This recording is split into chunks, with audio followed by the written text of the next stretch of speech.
విచిత్రమైనటువంటి పరిణామం ఏమీ కాదు. తెలుగుదేశం పార్టీకి టీజాక్కి మధ్య మొదటి నుంచి వైరుధ్యాలతో కూడినటువంటి సంబంధాలే. అయితే నిన్న అర్ధరాత్రి దాటిన తర్వాత తెలంగాణ జేఏసీ తెలుగుదేశాన్ని బహిష్కరించడానికి తీసుకున్నటువంటి నిర్ణయానికి ముఖ్యమైనటువంటి కారణాలేమిటి, ఈ నిర్ణయం జేఏసీ మీద దాని స్వరూపం మీద ఎలాంటి ప్రభావం చూపిస్తుంది, తెలుగుదేశం తెలంగాణ వాదం మీద దీని ప్రభావం ఎలా ఉంటుంది అనే ప్రశ్నలు వెంటనే రాజకీయ వర్గాల్లో చర్చనీయాంశాలయ్యాయి. ముఖ్యమైన రాజకీయ పార్టీలు అటు కాంగ్రెస్ అటు తెలుగుదేశం పార్టీ జేఏసీ నుంచి బయట ఉన్నాయి. భారతీయ జనతా పార్టీ నామమాత్రంగా కొనసాగుతోంది. ఒక్క టీఆర్ఎస్ మాత్రమే ఇప్పుడు జేఏసీలో ఉన్నటువంటి రాజకీయ పక్షం. మొదటి నుంచి జేఏసీ అంటే మరో ముసుగులో టీఆర్ఎస్ అనేటువంటి వారి యొక్క వాదన నిజమైందా, లేదా టీఆర్ఎస్ కూడా జేఏసీ నుంచి వైదొలిగి అది కేవలం ప్రజా సంఘాల వేదికగా మాత్రం మిగలనుందా అనే విషయాల మీద, తెలంగాణ ఉద్యమం మీద ఈ పరిణామం యొక్క ప్రభావం ఎలా ఉంటుంది అనే విషయాల మీద ఇవాళ చర్చిద్దాం. వినోద్ కుమార్ గారు, మనం చర్చలోకి వెళ్లే ముందు Telangana JAC convener Shri professor Kodandaram, అలాగే నాగం జనార్దన్ రెడ్డి గారు తెలుగుదేశం పార్టీ నాయకులు, మీ పార్టీ నాయకులు తారక రామారావు గారు ఈ పరిణామం గురించి ఏమన్నారు ఒకసారి వారి మాటలో విందాం. టీడీపీ వారు కలవకుండా నేను ఒత్తిడి చేయగలుగుతున్నా, టీడీపీ వారు కూడా కలవాలి కదా. వాళ్ళు ఎట్లా ఒత్తిడి వదిలిపెట్టాలి, టీడీపీ వారు ఒత్తిడి పెంచడానికి ఇప్పటికైనా వారు ఒక ప్రయత్నం చేయాలి కదా. ఇవ్వవలసింది నేను ఇప్పటికి కూడా అంటున్నా, కాంగ్రెస్ మీద బాధ్యత ఉంది. ఒత్తిడి పెంచడానికి మీరేం చేయదలుచుకున్నా, ఇది ముఖ్యం కదా. నేను మీ ఒత్తిడి పెంచడానికి మా వంతు ఒక కృషి చేస్తున్నాం.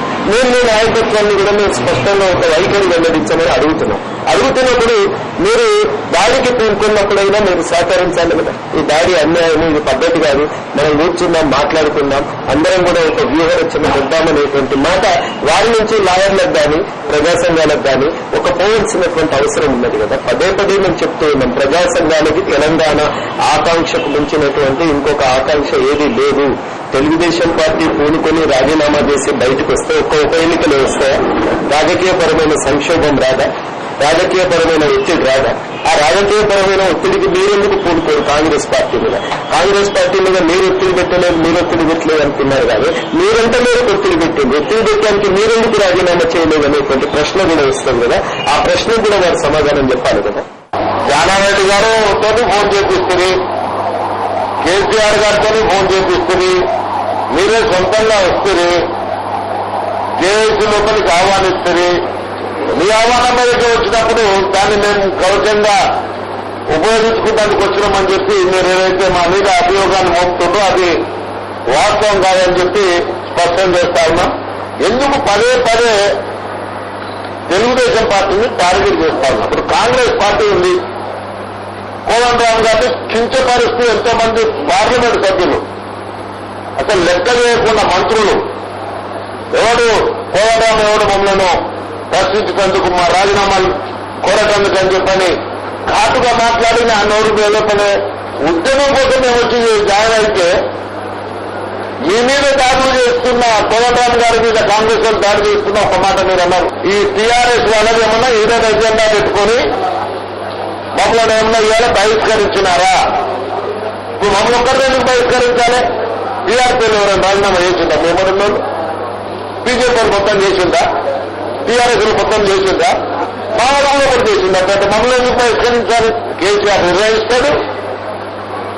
ఇలా ఆఖరికి ఎట్లయితే కోదండరాం గారి పరిస్థితి అంటే నాకు మాట అనిపించింది, Kodandaram presides, KCR decides and KCR and family members. అది ఇలా ఎజెండా అయిపోయింది జేఏసీ. ఇప్పుడు ఆయన ఆలోచించింది, ఆయన చెప్తుందే చేస్తే ఆయన దోక పట్టుకొని అందరు రావాలన్నందుకే నేను రామని చెప్పిన మారు. చంద్రబాబు నాయుడు తెలంగాణ ప్రజలకు మాత్రం అమావాస్య చంద్రుడు అయిపోయినాడు. ఆంధ్రాలో నాటు సారా దాగి చచ్చిపోతే కూడా నష్టపరిహారం ఇచ్చే చంద్రబాబు నాయుడు, ఆంధ్రాలో కర్నూలులో బురద వస్తే దాన్ని తలుచుకొని నిన్న బురద కన్నీరు పెట్టిన చంద్రబాబు నాయుడు, తెలంగాణలో 300 మంది పిల్లలు ప్రాణత్యాగం చేసుకుంటే కూడా ఇంతవరకు కనీసం నాకు 2 ప్రాంతాలు 2 కళ్ళు లాంటి అని చెప్పిన చంద్రబాబు నాయుడు ఈనాటి వరకు కూడా కనీసం ఒక్క కుటుంబాన్ని పరామర్శించిన పాపాన పోలేదంటే మరి చంద్రబాబు నాయుడుకు తెలంగాణ అన్న పదం ఉచ్చరించడానికి హక్కుందా లేదా ఆయనే ఆత్మవిమర్శ చేసుకోవాలి. డిసెంబర్ 9 కంటే ముందు ఏ సంఘాలు, ఏ ప్రజా సంఘాలు, ఏ ఉద్యమ సంస్థలు అయితే ఈ ఉద్యమాన్ని నడిపినాయో, ఎవరి ప్రభావం వల్ల, ఎవరి ఉద్యమం వల్ల ఈ రోజు తెలంగాణ రాష్ట్ర ఏర్పాటుకు సంబంధించి ఒక ప్రకటన 53 సంవత్సరాల తర్వాత వచ్చిందో, ఈ రోజు మళ్లీ వాళ్ళే మిగిలినారు. జేఏసీని రక్షణ కవచంగా వాడుకుని ప్రజాగ్రహాన్ని తప్పించుకుందాం అనుకున్న కొన్ని పార్టీలు ఏవైతే ఉన్నాయో, రాహు కేతులు రెండు కూడా ఈ ఉద్యమంలోంచి జేఏసీ. వినోద్ కుమార్ గారు, మొట్టమొదటి నుంచి మీ అందరి మీద ఒక విమర్శ ఉంది. ఇది మరొక ముసుగులో టీఆర్ఎస్ జేఏసీ అంటే అది ఇవాళ నిజమైందా?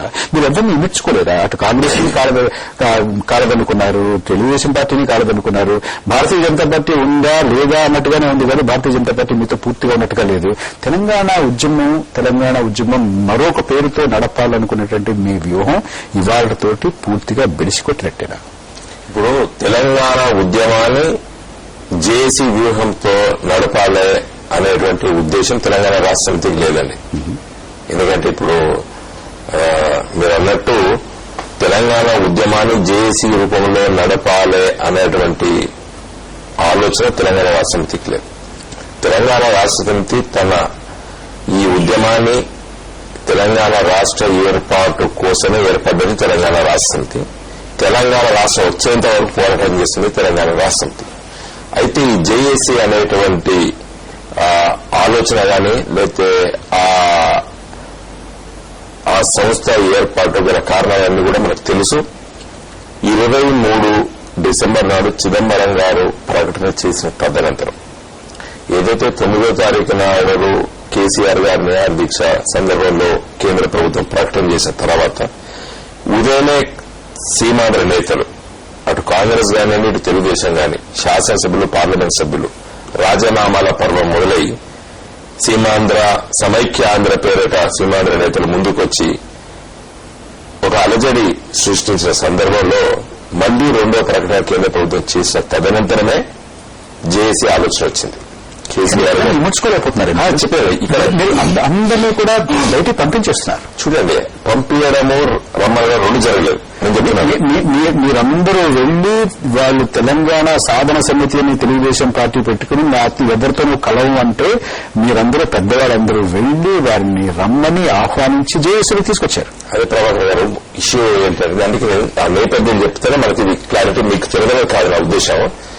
ఎందుకు అసలు జేఏసీ అనే కాన్సెప్ట్ ఎందుకు వచ్చిందంటే సీమాంధ్ర ప్రాంతంలో కాంగ్రెస్, తెలుగుదేశము అసలు పార్టీలను వదిలి అందరూ ఏకమై ముందుకు వెళ్తున్న సందర్భంలో తెలంగాణ ప్రజలు కూడా ఆలోచన వచ్చింది, ఆ ఉద్యమ స్ఫూర్తి వచ్చింది.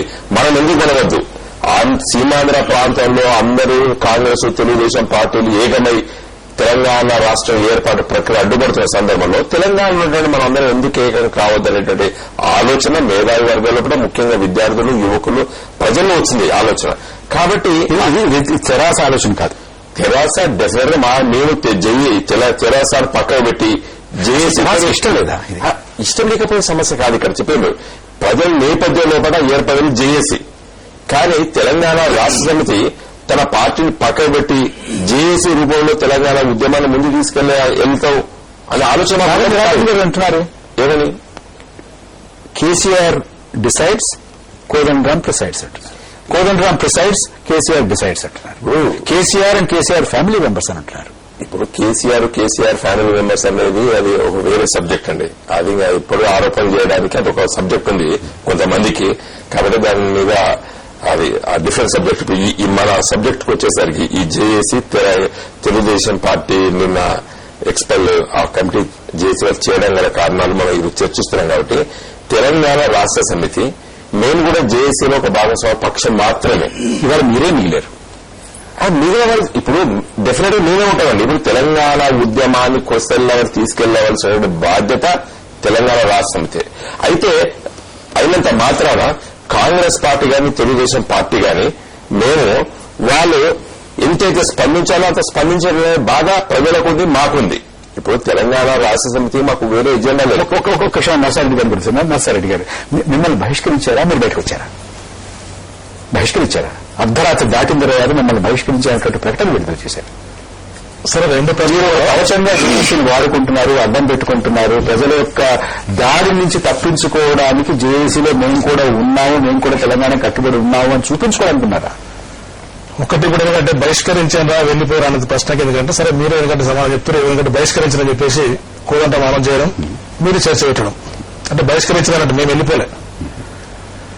జేఎస్ లేదు అంటే మీ ఎందుకంటే వినోద్ గారు ఒకటి చెప్పారు, ఎల్లగొట్టడంలో మా పాత్ర లేదు, రప్పియడంలో మా పాత్ర లేదని చెప్పేసి.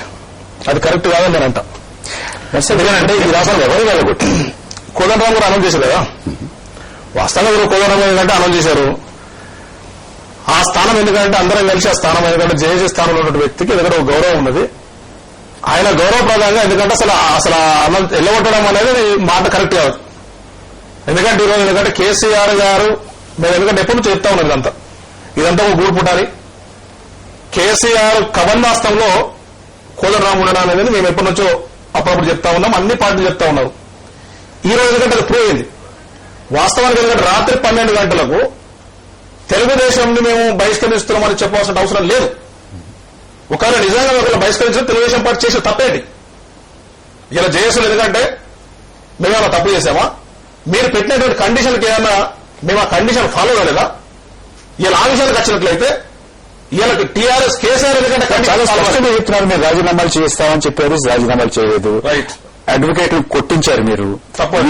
నిన్న కూడా పోలీసుల్ని తెలంగాణ వాయుల మీదకి, జేఏసీ కార్యకర్తల మీదకి మీ చంద్రబాబు నాయుడు గారు మీ అధ్యక్షుడు ఉసుపెట్టారు. మీరు మూడు ప్రశ్నలు వేసినండి. ఒకటి రాజీనామా చేయలేదు, ఓకే రైట్. రెండోది అడ్వకేట్లు మేము కొట్టించామని చెప్పేసి, మూడోది నేను అరెస్ట్ చేసిందని చెప్పేసి. మొట్టమొదటి రాజీనామా సంగతి మీకు తెలుసు. ఫస్ట్ ఎందుకంటే కేసీఆర్ గారు, జానారెడ్డి గారు, కోదండరామ్ గారు ఫస్ట్ జేఏసీ ఏర్పాటు చేసుకున్నారు. మేము లేము అప్పుడు. మా ఎంటైర్ ట్రస్ట్ బోర్డు వచ్చేసి మీరుకంటే మీరు సహకారం కావాలి, మీరు ఉద్యోగాలు కావాలి, ఖచ్చితంగా మనం అందరం కలిసికట్టుగా పోదాం, ఈ తెలంగాణ సాధిద్దామని చెప్పేసి మాట్లాడే వ్యక్తులు కేసీఆర్, జానారెడ్డి, కోదండరామ్ గారు. మనం రాజకీయ సంక్షోభం సృష్టించిన రాష్ట్రంలో ఖచ్చితంగా తెలంగాణకు సంబంధించినటువంటి 119లో కనీసం ఒక 100 మంది రాజీనామాలు చేస్తే రాజకీయ సంక్షోభం జరుగుతుంది, కేంద్రంలో ప్రభుత్వం దిగేస్తుంది, రాష్ట్రంలో ప్రభుత్వం దిగేస్తుంది, ఖచ్చితంగా తెలంగాణ వస్తుందని చెప్పేసి చెప్పినట్టు వ్యక్తి వాళ్ళు ముగ్గురు. దానికి మేము ఏకీభవించాం.